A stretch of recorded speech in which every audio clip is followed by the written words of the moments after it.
Lucy Goosey, written by Margaret Wild and illustrated by Anne James.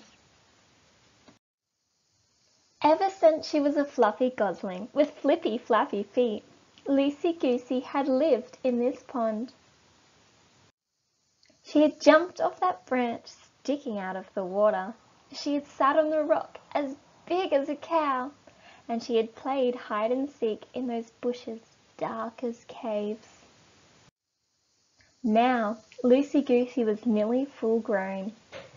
She had proper feathers, and she had even learned to whiffle her wings as she landed in the pond.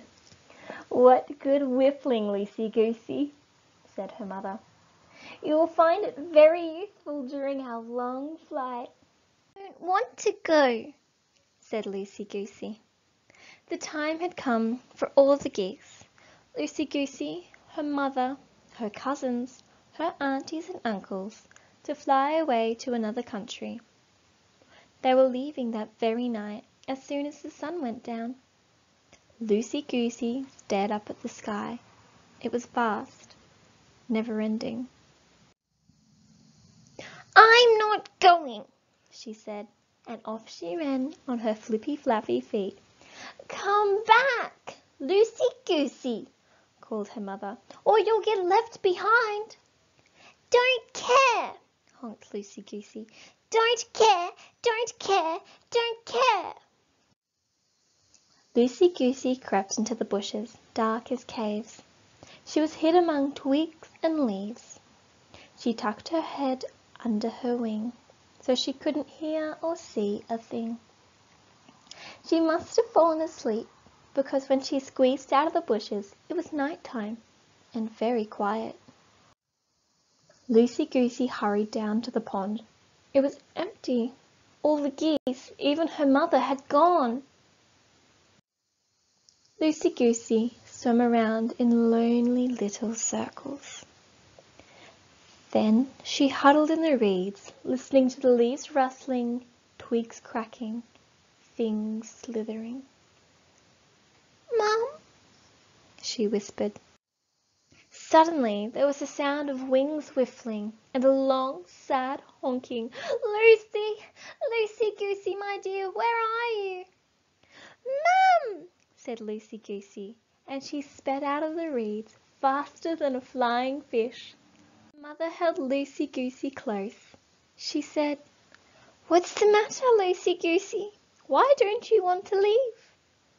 Lucy Goosey stared up at the sky. It was dark and mysterious and never-ending.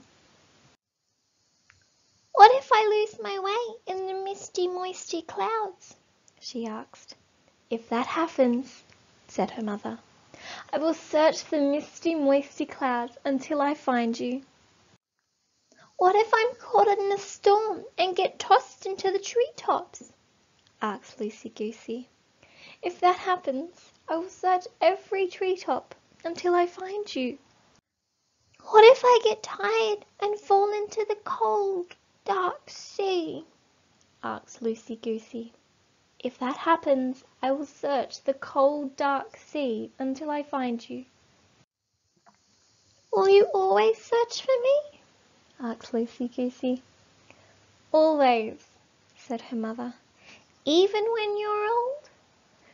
"Even when I'm old." "When you're very old?" said Lucy Goosey. "You might lose your way and be scared." "I might," said her mother. "If that happens," said Lucy Goosey, "I will look everywhere, in the sky, on the land, in the sea, until I find you." "That would be very brave of you, Lucy Goosey," said her mother. "Are you ready to go now?" "Ready," said Lucy Goosey. And away they flew into the never-ending sky full of stars. The end. Thank you for listening to Lucy Goosey, written by Margaret Wild and illustrated by Anne James.